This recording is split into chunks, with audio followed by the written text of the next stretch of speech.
Bonjour à tous, donc un an après ma première review de Pay-Per-View, c'était Extreme Rules 2012 donc, et bien je suis toujours là avec Extreme Rules 2013. Donc d'abord merci à tous ceux qui m'ont porté l'intérêt, qui ont contribué à ce que ce projet démarre, marche et perdure comme cela. Alors l'année dernière j'avais quand même eu pas mal de chance puisque ça avait été le meilleur Pay-Per-View de l'année, Extreme Rules 2012, avec notamment 3 matchs qui ont fini dans mon top 10 des 10 meilleurs matchs de l'année. Donc c'était CM Punk, Chris Jericho, John Cena, Brock Lesnar et surtout l'excellent Sheamus, Daniel Bryan. Donc cette année, voilà, je vais pas faire duel suspense, c'est moins bon, mais c'est pas forcément mauvais. Première chose intéressante de ce pay-per-view cette année d'Extreme Rules, c'est que il s'oppose complètement à WrestleMania. C'est-à-dire que WrestleMania, j'avais reproché en fait surtout des main events assez décevants, notamment par manque de direction. Et sur des matchs, sur des combats d'une demi-heure, c'est quand même un problème, mais qui avait été sauvé par un mid-card plutôt bon. Là c'est exactement le contraire, on a un mid-card assez moyen, plutôt décevant, mais des main events vraiment solides, et des bonnes surprises, parce que sur le papier c'était pas forcément folichon, et solides notamment ces main events grâce à un bon storytelling, ce qui fait qu'on avait de la matière, et donc sur une demi-heure comme je l'ai dit, c'est important. Donc voilà, avant d'en parler de ces main events, je vais faire un petit tour rapide des matchs de mid-card, je vais aller vite. Fandango Jericho d'abord, l'opener, que j'ai trouvé beaucoup moins bon que sur le WrestleMania, beaucoup plus je trouve... c'était beaucoup plus net que c'était chorégraphié. On sait que le catch c'est faux, mais on n'a pas envie que ça se voit trop. Et ça rendait le truc un peu pas très fluide. Notamment si vous regardez les Irish Whip, ils étaient assez lents, que ce soit envoyer l'autre dans un coin ou dans les cordes. Et dès que c'était un peu plus compliqué, genre un contre, un truc, ça faisait très collaboratif comme ça. Alors derrière, on avait un déroulement assez convenu d'opener classique qui cherche la dynamique, assez fun, avec des contres et trucs. Et du coup, c'est assez bof sur ce plan-là. Derrière, il n'y a pas grand chose. Alors, il y a quand même un joli contre, c'est le finish, qui est plutôt cool. Mais c'est le genre de combat qu'on aurait pu avoir à Raw ou SmackDown et personne n'en aurait parlé. Donc en pay-per-view, j'en parle pas plus longtemps. 2,5, je suis même gentil, j'aurais pu mettre 2 écarts. Deuxième match, Kofi Kingston, Dean Ambrose pour le US Championship. Alors avant de parler du match, juste, Kofi a eu un excellent match dans le show Main Event dernièrement contre Antonio Cesaro, que j'avais dans mon top 3 pour la WWE de cette année avant de voir ce pay-per-view, et qui certainement finira dans le top 10 je pense. Un combat qui tape dans les 3 quarts à peu près. Alors ce match là, Kofi Kingston, Dean Ambrose, sur le papier ça pouvait être vraiment une grosse tuerie parce que Kofi est assez régulier, c'est quand même un lutteur assez cool à voir, et Dean Ambrose, sur ce qu'on a vu en solo à la Florida Championship Wrestling, c'est quand même un très bon lutteur, même ce qu'on a vu avant en tant que John Moxley. Bon là, pour le coup, c'est une vraie déception aussi. Encore plus peut-être que l'opener. Le combat est un peu meilleur, mais j'en attendais aussi beaucoup plus en fait. Je trouve que c'est un peu le même problème. C'est une volonté, on sent que c'est une volonté d'avoir une action rythmée, dynamique, avec des contres et des trucs cool. Mais il y a eu pas mal de botch ou de trucs pas très bien foutus, un peu saccadés comme ça. Et du coup, j'aurais tendance à acheter plutôt la pierre à Dean Ambrose, qui a pas vraiment réussi à se greffer au style de Kofi Kingston, notamment dans son placement, tout ça. Voilà, je change pas mon opinion sur ces deux lutteurs là qui restent à mon avis de bons lutteurs, mais il faudrait pas que ce genre de contre-performance se renouvelle surtout pour Dean Ambrose. Voilà, bon, en tout cas, premier titre pour un membre de The Shield et premier titre à mon avis d'une grande collection pour Dean Ambrose, mais combat assez décevant, voilà, 2-3 quarts. Le strap match ensuite. Alors le strap match, avant de parler du match en lui-même, juste peut-être certains se demandent est-ce qu'il n'y a jamais eu un bon strap match, est-ce que ça existe? Oui, ça existe. Il y a eu, de tout ce que je me souviens, il y a vraiment 2 strap matchs que j'aime beaucoup. Enfin, un qui était vraiment un strap match, donc Steve Austin Savio Vega de Ignace 8, c'était en 96, que je noterai dans les 4. Et l'autre, c'est pas un strap match, mais c'est les mêmes règles, c'était un Texas Bull Rope, c'était entre Eddie Guerrero et JBL en 2004, c'était Great American Bash 2004, que je noterai à peu près 3 quarts, un truc comme ça, donc c'était vraiment pas mal. Je dirais que le gros enjeu des strap match, le gros risque, faut pas tomber dans le côté c'est un jeu mais faut que ça ait l'air d'un combat. C'est le problème que Sheamus et Henry ont rencontré. Finalement avec le build-up, rien que la rivalité qui était entre les deux, on avait pas mal de jeux un petit peu imposés par Mark Henry où Sheamus fuyait. Alors ce qui est bien, c'est qu'on a le heel dominant avec le face qui fuit, donc on a un peu un truc renversé par rapport à son habitude, ça pouvait être intéressant. Même dans la promo que Sheamus a fait avant dans le pay-per-view, qui était pas terrible d'ailleurs, il avait l'air un peu idiot cette promo. Mais en plus de rappeler les règles, il avait un peu remis en avant les problématiques du match, un petit peu comment je vais gagner un strap match avec un mec aussi gros. Finalement, on est beaucoup sur le côté stratégique, un peu de jeu, et moi j'ai pas retrouvé beaucoup le côté combat. Il faut que ça ait l'air d'un combat quand même, sinon c'est un peu ridicule. Et c'était trop faible au niveau violence, et même limite safe par moment. On avait Mark Henry par exemple qui prend le temps de démêler Sheamus quand il était pris dans la strap, ou encore il l'emmêle pour lui faire un power slam parce que c'est plus safe comme ça, etc. Donc c'était pas, voilà, pas trouvé ça très intéressant sur le plan combat. C'est quand même ce que j'attends le plus dans un combat. Voilà. Et le côté jeu, finalement, si on cherche à savoir comment Sheamus a gagné d'un point de vue stratégique ce combat, je suis pas trop capable de le dire. Il a placé son drop kick à la fin, et voilà, ça a suffi quelque part. Donc ça rendait un peu le truc un peu anecdotique. Et voilà, j'étais très déçu parce que bon, c'est pas une situation que j'aime spécialement, mais j'en pense pas quelque chose de négatif nécessairement.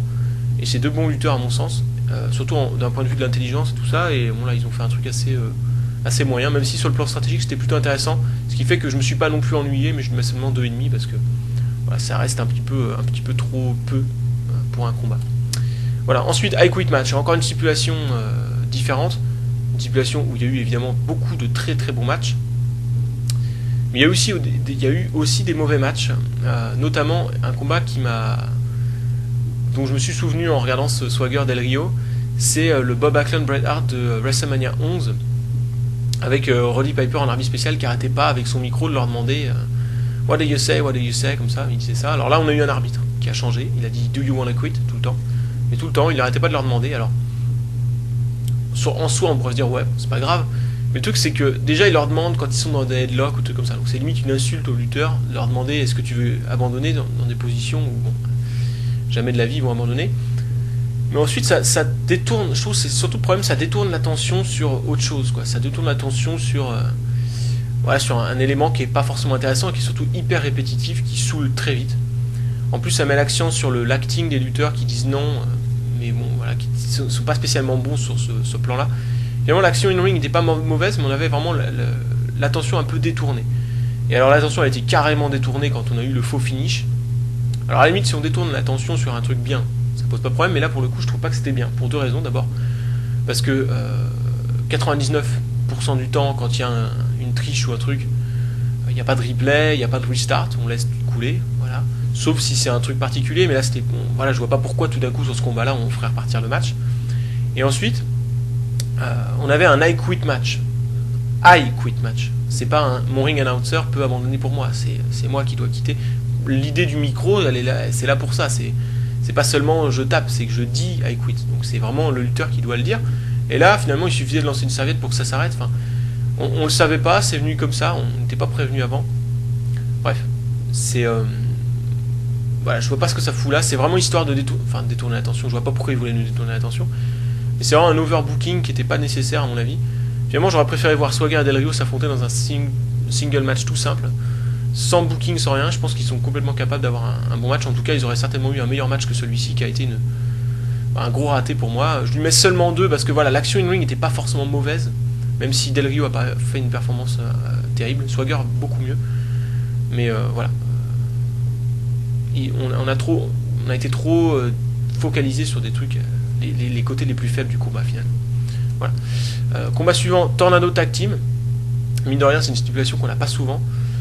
Donc Hell No contre The Shield.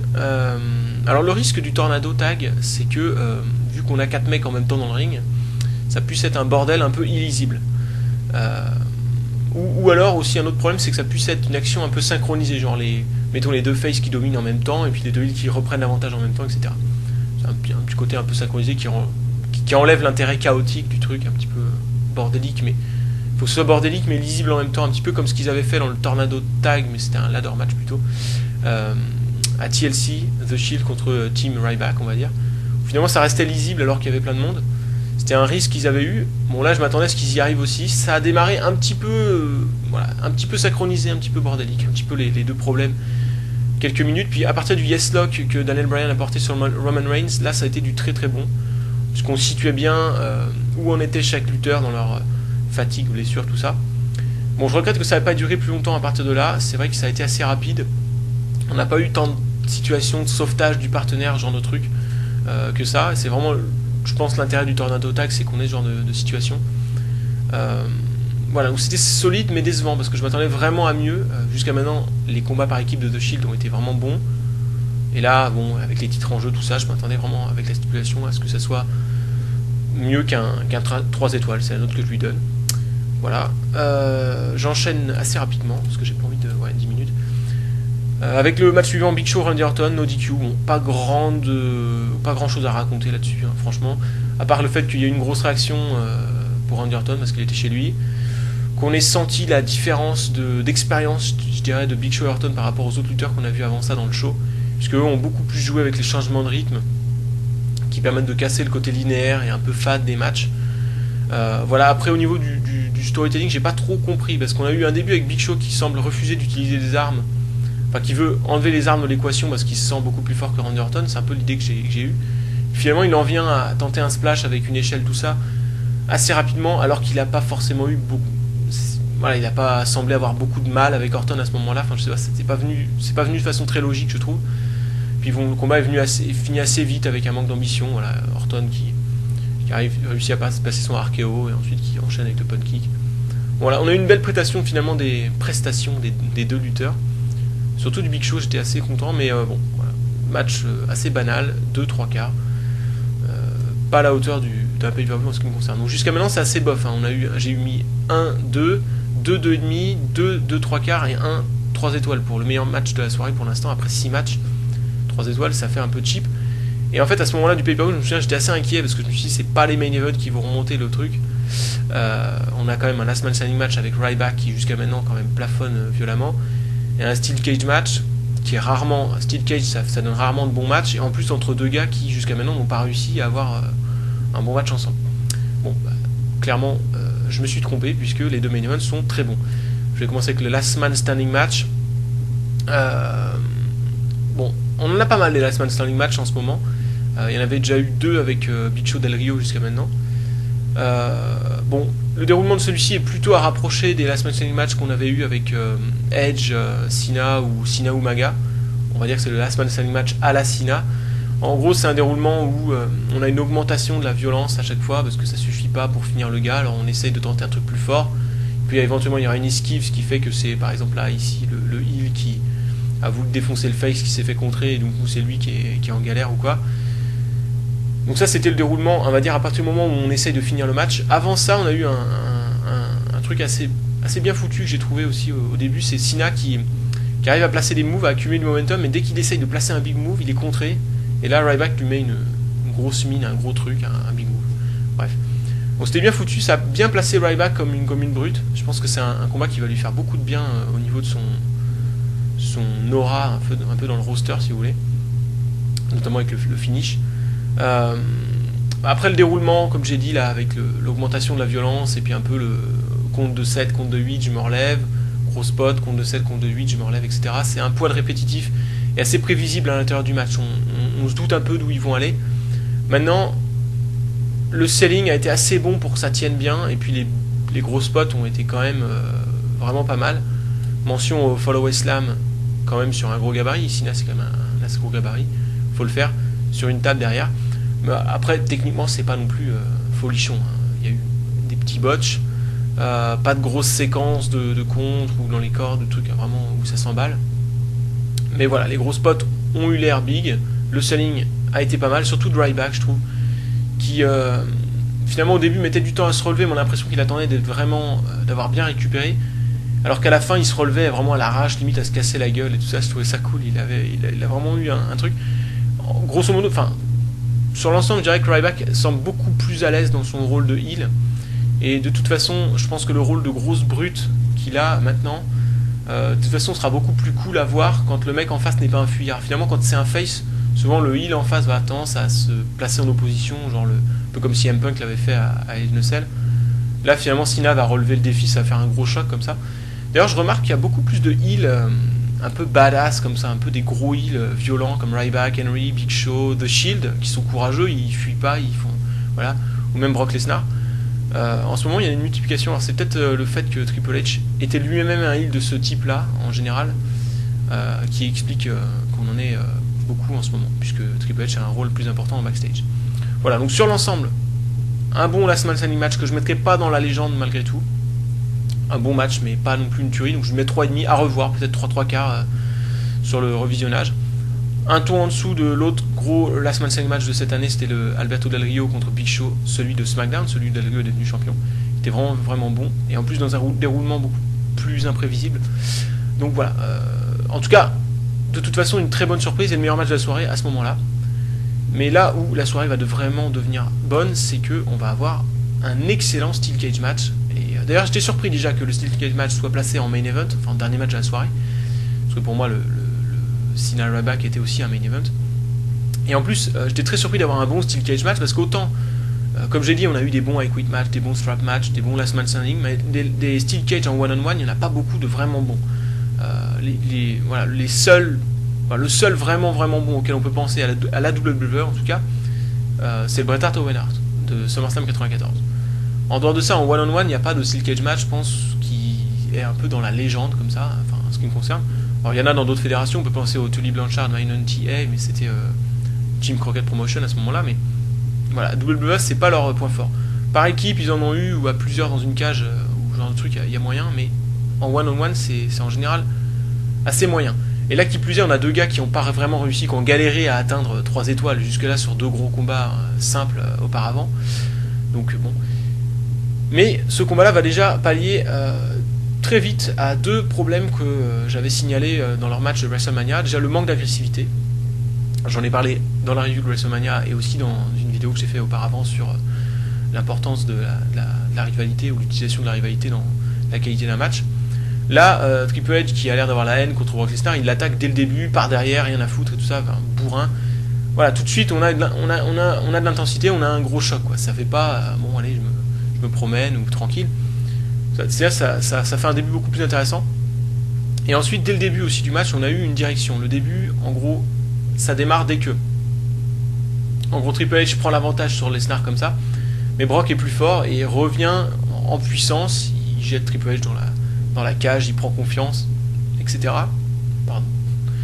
Et il prend tellement confiance qu'il tente un move sur lequel il se blesse au genou, ce qui permet à Triple H de revenir, notamment en utilisant la blessure à la jambe, parce qu'au début il se sert pas de la blessure à la jambe, mais il se prend une close line géniale d'ailleurs, c'est qu'il vient vers Brock Lesnar qui est blessé à la jambe, boum, il lui met un arrière, parce que finalement il a mal à la jambe mais il n'est pas sonné. Donc voilà, donc finalement Triple H est obligé d'utiliser la blessure à la jambe pour revenir.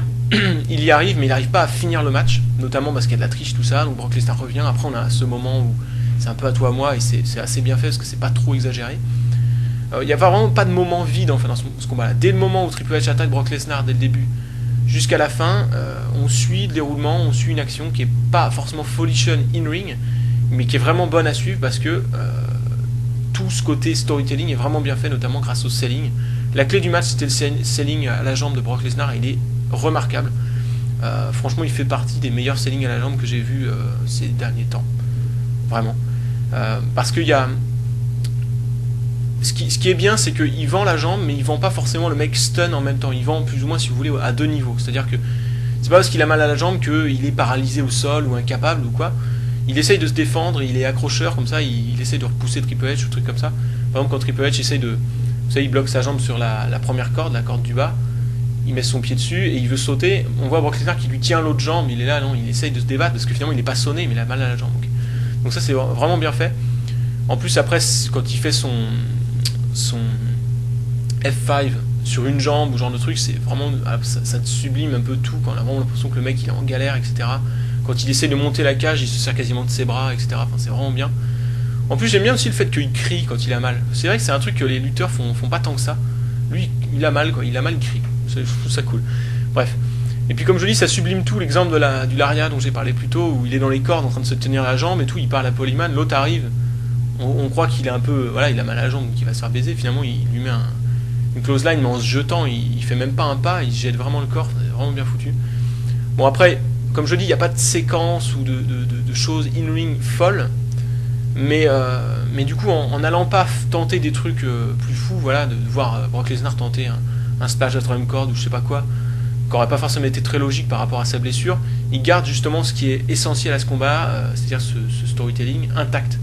Et finalement, ça fait qu'il y a vraiment cette matière qui est omniprésente dans le combat qui fait qu'on suit le tout. Et moi, vraiment, j'étais captivé du début à la fin, j'ai trouvé ça génial. Voilà, je vais le dire clairement, pour moi, c'est probablement le meilleur combat pour l'instant de l'année à la WWE. Je lui mets 4 étoiles. Bon, après, faut que je le revoie, parce que ça m'arrive des fois de m'enflammer un petit peu parce qu'il y a une bonne surprise, parce que je m'attendais pas à ça, parce que bon, là il y a eu plein de surprises. Je m'attendais pas à un aussi bon steel cage match, qui plus est pas entre ces deux-là. Je m'attendais pas à ce que Brock Lesnar ait un aussi bon selling. Je m'attendais pas à ce que cette blessure à la jambe reste jusqu'à la fin décisive, etc. Donc vraiment remarquable. À revoir, mais même sur le revisionnage, il pourrait s'avérer être peut-être le meilleur steel cage match en one-on-one de l'histoire de la WWE. Voilà. Donc j'arrête là pour les matchs et je vais parler un petit peu du show dans son ensemble avec les awards. Donc le show dans son ensemble, je peux dire, c'est que c'est un très bon pay-per-view. Un pay-per-view qui se finit sur 2 gros main events, ça fait toujours plus plaisir. Je préfère avoir un pay-per-view qui a 2 bons main events et un mid-card un peu moyen que l'inverse. Donc sur l'ensemble, j'aurais presque tendance à dire que c'est un meilleur pay-per-view que WrestleMania. Bon, après, faudrait revoir les combats, notamment un certain nombre de combats pour pouvoir affirmer ça, mais là, comme ça, au feeling, je dirais que je préfère Extreme Rules que WrestleMania à nouveau cette année. Après, Royal Rumble avait été pas mal, il me semble. Mais voilà, c'est potentiellement peut-être même le meilleur pay-per-view de l'année. Bon, pour l'instant, je dirais qu'ils se valent tous et qu'ils sont tous moyens. Donc, bon, j'espère que la prochaine fois, ils arriveront à combiner bon mid-card et bon main event. Là, auquel cas, ils pourraient faire une tuerie. Mais on remarque quand même qu'ils ont eu un bon pay-per-view. Enfin, en tout cas, pas un mauvais pay-per-view une fois de plus, alors qu'il y avait l'absence de CM Punk et Dolph Ziggler qui font partie des lutteurs les plus réguliers dans l'apport de bons matchs tous les soirs. Comme quoi, ils peuvent continuer à être bons sans ces deux gars-là, qui devraient revenir rapidement de toute façon. Alors, mes awards, je vais changer un truc dans mes awards. Je vais changer MVP et LVP par top et flop suite à une discussion. Je pense que d'une part, c'est parce que ça sera plus clair aussi. Parce que MVP et LVP, on ne sait pas forcément ce que ça veut dire. Mais surtout, c'est plus souple. J'essaierai de préciser quand même si mon lutteur, enfin mon top lutteur n'est pas le MVP, alors qui est le MVP, ce genre de choses. Mais voilà. Alors j'y vais. Alors là, pour le coup, le top lutteur, c'est aussi le MVP, Brock Lesnar, puisqu'il a été l'élément crucial, enfin l'élément positif du meilleur combat de la soirée, avec un selling remarquable. Enfin, vraiment, il a brillé totalement dans ce match-là. Il a limite mis Triple H au second plan, c'est assez impressionnant. Lui qui restait sur des performances assez moyennes, puisque le match contre Cena à Extreme Rules l'année dernière, c'était plutôt Cena la star. Je trouve que c'est Cena qui avait vraiment été remarquable. Et les 2 autres matchs qu'il avait eu contre Triple H, c'était pas forcément folichon. Là, vraiment, ça me donne envie de voir un autre match de Brock Lesnar, quoi. Donc c'est remarquable. Flop lutteur, bon, il n'y a pas eu de gros raté absolu. Je vais le donner à Alberto Del Rio. Dean Ambrose a été un petit peu flop, mais c'est pas forcément le moins bon du pay-per-view. C'est juste que je suis très déçu de lui parce qu'il avait été vraiment bon jusque-là. Et puis bon. Mais Del Rio, ouais, j'étais assez déçu parce qu'il a été assez banal dans son combat. Et le combat a été très mauvais. Mais c'est vrai qu'il a été plutôt mauvais le combat avec Del Rio. Pas de sa faute à lui, mais plus de la faute du booking et de toutes les conneries dont j'ai parlé plus tôt. Top match, bon, le match de la soirée, le Steel Cage match. Le flop, donc le Quick match, le raté de la soirée. Le moins bon match de la soirée. Et puis enfin, je vais faire un lot de groupe. Le move de la soirée, moment de la soirée, je vais dire le finish de Ryback Cena, dont j'ai pas parlé tout à l'heure, je vais en parler maintenant. Qui m'a enfin, le move, si vous voulez, en lui-même, j'ai trouvé excellent. Je l'ai pas forcément vu venir, c'est beau, etc. Ce que j'ai trouvé dommage, c'est que qu'on est un bump invisible, si vous voulez, on voit pas le bump. Et du coup, voilà, les caméras arrivent et là on est là, oh c'est grave et tout, l'arbitre compte même pas, on essaie d'en faire des caisses, les commentateurs prennent leur voix d'enterrement, tout ça. Je trouve ça un petit peu too much, que j'aurais bien aimé que l'arbitre compte 10, draw, et là les EMTs, là, comment on dit ça en français, les soigneurs, viennent à ce moment-là et mettent ce côté dramatique. Genre, au début ils pensaient pas que c'était si grave et puis finalement ils se rendent compte que si. Voilà. Bon, j'aurais préféré que ça soit comme ça aurait paru un peu moins... tout de suite, oh là ça y est, on passe en mode grave, quoi. Je pense que ça serait mieux paru. Bon, évidemment, l'idée de ne pas avoir de fin de match, c'est certainement pour permettre à Ryback. J'ai pas regardé Raw, donc je sais pas si c'est ce qu'il a dit, mais j'imagine qu'il a dit un truc du style, c'était bien moi le dernier debout au final, et le match ne s'est jamais terminé, donc j'exige une revanche, etc. Voilà. J'ai vu les news, apparemment il y aura un ambulance match, donc on n'en a pas fini avec les stipulations bizarres. Donc je vous revois. Je pense que je reviendrai d'ici là avec une autre vidéo, notamment concernant le bureau que je vous ai promis et que je mets un peu de temps à faire. Voilà. J'attends vos commentaires. Bye.